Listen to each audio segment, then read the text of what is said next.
Hi everyone, it's Holly Marie King, and we are back with Not a Dream, the final draft. So awesome, we're getting really close to the end of this one, which means I'm really behind on editing number 2 of these books. Promise I will get that done soon. But yeah, we are moving right along. We're on chapter 20, and there's only 24 chapters, so almost done. I don't know what that was. Oh, and I got my camera fixed since last time, so hooray! Magically fixed itself, magically broke itself, you know? Same old, same old. Anyway, how about we hop into the book and get a move on so we can get a little bit closer to being done. Yay! Alright, chapter 20, the adventure takes a turn. Okay, so let's go over this one more time. John was carrying Helen on his back again as they traveled in the direction that Helen had told him to go in. You touched me, which hurt you, and then I woke up feeling great? Exactly, Helen exclaimed excitedly. I don't think those are very good healing powers of yours, John said with a frown. He was worried about even carrying her now. For one thing, they hurt you. Well, if that's the only downside, I don't mind helping you out, Helen said with a smile. She then frowned. John, are you beginning to tire? Actually, I feel great, John said to her, shifting her weight just for fun. He hadn't felt this good in a long time. That's because my ankle is getting all of your fatigue, Helen said. It began to ache dully. Do you want me to stop? John asked her, purely concerned for her safety. He could barely stand that he was hurting her just because he was carrying her back to the others. We'll go until I can't stand it, she answered him, knowing she could handle the pain. If that's what you want, John said, humoring her.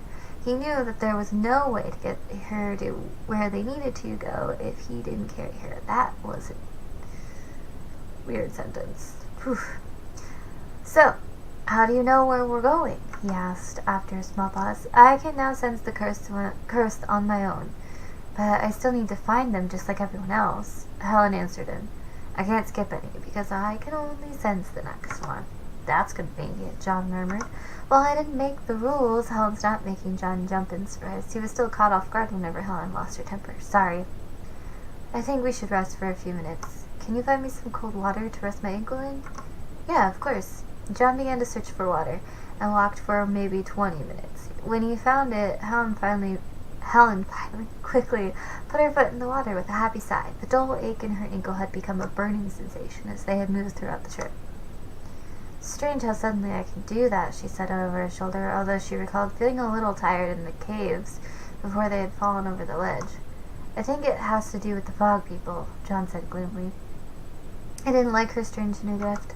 It could be, but how would anything they left in this world be a good thing? Helen asked, a little skeptical of John's observation. Their goal was to kill you, and so maybe this whole healing thing is a plot to slowly kill you. That could be it. But do they really have the brains for such a plot? I don't know. I've never met someone to survive a wound from them. Helen closed her eyes and wasn't talking anymore. The others are getting closer to the target. We need to be careful. This forest is guarded by a very unhappy guardian. So, did you get all of that from your prophecy-knowing skills? Helen chuckled at his words. No. Alison was out looking for them. We'll be able to reach them sooner or later. It sounds like Reggie is with them, too. He has a couple bumps and bruises, but he's okay. Do you think Ellen will bully them into moving faster? John asked, looking at Helen. As the sun was lowering below the horizon, the sunset hit Helen, framing her face beautifully. She smiled at him. I doubt it. Reggie is too tired to even listen to anyone. Monica is too strange, and Ron seems too stubborn. Helen? John asked nervously. Yes? She turned completely towards him, looking straight into his eyes. Their knees were touching, the warmth growing between their bodies. Oh my. John looked away, clearing his throat. Are you ready to move on? He was happy for the sunset, covering up his red cheeks. I guess, Helen said tiredly. She really didn't want to move on, but she wanted to find the others more first. She wanted to spend as much time as possible with all of them before the prophecy was completely finished. John quickly hoisted the girl onto his back, again ready for the next trek in their journey. Helen reluctantly ignored the instant pain in her ankle once again. She held her arms around John's shoulders and rested her head on the back of his. John didn't mind. He loved every moment of Helen being so close to him. They found the others just after the sun had gone down. Reggie, Andrew, and Monica all gave the two travelers a hug. The pain from all three was so unbearable to Helen that she fainted. John held her, trying to shake her awake. He then remembered about her ankle. Get me a makeshift pillow and a blanket to lay her on. Hurry. Andrew scrambled to get his coat off to put under her head. Ron pulled out a blanket and laid it out. The pillow was placed on top, and John gently put Helen down on the blanket and pillow. She was breathing evenly, but she didn't look much better. John rubbed his face with his hands, trying to calm himself down. "We need to keep moving to get her to a doctor. Ron?" Monica began to order. "Don't touch her," John said quickly. "Why not?" Andrew asked. "Do you all feel sore and tired anymore?" John asked. "I do," Ron said. He stood with his back resting against a tree trunk, observing the scene from a safe distance. "I never want to move again," Ellen moaned from where she laid on the ground. "Well, neither of you hugged Helen," John informed them. "She can heal your wounds, but by taking the pain in her ankle." "That's cool. Can I use it?" Ellen asked, sitting up eagerly. "Shut up, you useless floozy." John snapped at her. "What?" Ellen visibly bristled as she spit. "How dare you, you stupid ogre!" "Better to be an ogre than a slut." John closed the gap between the two of them. "Jesus, I am no slut," Ellen bellowed. "Oh, please, you're all over every man you come into contact with. Hush, you two." "Helen is trying to say something," Natalie said quietly. John quickly knelt beside Helen, and as Ellen rolled her eyes, looking away in disgust. "The protector of the forest is not happy about the noise," Helen gasped. She was sweating and breathing heavily. She was in a lot of pain. "All right, dear, we'll be sure to be quiet." Natalie patted her arm. "Natalie, stop!" John grabbed her wrist and pulled it away quickly. The old one may have been a spirit, but even her touch was slowly killing the girl. "This is bad." Allison appeared from inside of Helen. "She's so weak. How are we going to get her out of here without killing her?" "The next one in the group is coming this way," Ron interrupted the problem at hand and brought them a new one. He had stood straight up as soon as he had been informed of the approaching uncertainty. He looked in the direction of a bear that was running through the woods. On top of said bear sat a young woman. She was barefoot, and her hair was a very long light brown. She wore a crown of flowers atop her head, and she held a long staff in her right hand. "There she is." Ellen squealed in fear and hid behind John, who had planted himself between Helen and the bear. "Who are you?" Monica asked with glee. She didn't even seem to care that there was a bear among them.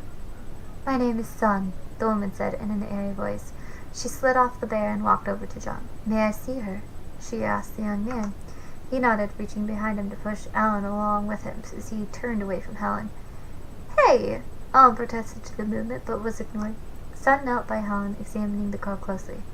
"Herman, come." The bear walked over and smelled Helen affectionately. Both John and Andrew tensed at this sight. "Can you please go to the doctor and ask for his help?"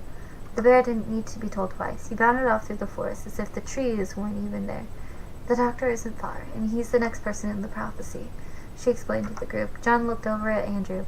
The two looked at each other for a few minutes. Their staring was interrupted by Allison. "What are we supposed to do in the meantime? She's still in a lot of pain," she said unhappily. Bert put his arm around Allison's shoulders to console her. "We will move her together," Sun said to the spirit. She wore only a piece of clothing made of flowers to cover her privates. The spirit didn't like her very much. "We have to carry the blanket, and be sure not to touch her." "Oh, there's no way I am carrying that girl," Ellen said, crossing her arms. "She can crawl there for all I care." "If you don't help, I'll have Herman maul you when we get to the town," Sun threatened. Her arms were crossed as well. Ellen rushed over to the blanket. "Where do I grab on?" Sun directed everyone over to the blanket. She had Monica and Ellen take each end of the blanket, and then she took one of the sides of the blanket with Andrew, while Reggie and John took the other side. Sun then directed them out of the forest in record time. They were all soon standing on a hilltop outside of a cute little town. The houses were all small, and flowers surrounded each house, and beyond the houses sat a field full of flowers. Flowers everywhere. It was a sight to see. The group now understood Sun's choice in clothing as well. Most everyone was walking around dressed the same exact way she was. "The doctor is this way," Sun said, not wasting any more time. The group slowly made their way over to a house that was only a little bit bigger than the other house. Sun knocked, and the door slowly opened. A girl who looked to be the age of 7 was in the entrance. "Welcome," she said with a big smile. "He's waiting for you all." The group carefully walked in through the door, trying not to touch Helen, but not trying to drop her either. Finally, they were all inside and happily resting for the most part. The doctor's office was the safest they had felt since they had started this crazy journey with Reggie and Andrew. The doctor swept over to them and looked the girl over. He motioned for them to put her down. When she was on the floor, he leaned down to check her vitals. "Don't John said when the doctor looked up at him. "If you touch her, it will only make her worse." The doctor smiled at him peacefully. "Trust me when I say I cannot bring her to any more harm. Lando can only heal a being. He cannot harm. So whatever it is she has, she cannot be harmed by him," Sun explained before John could protest. "But he could still harm her even if he does have that promise," John protested. Lando went to touch Helen, but John grabbed his wrist before he could move any closer. "Look at me, son," Lando ordered the injured man. John looked into the doctor's deep blue eyes. "I cannot and will not make her condition any worse. This is my curse, and I carry it with a happy heart." "I thought you were one of the people in the prophecy," John interjected. "Well, I'm human enough for it to count." Lando pried the man's hand away and went back to looking over the girl. "Luckily, she's all right.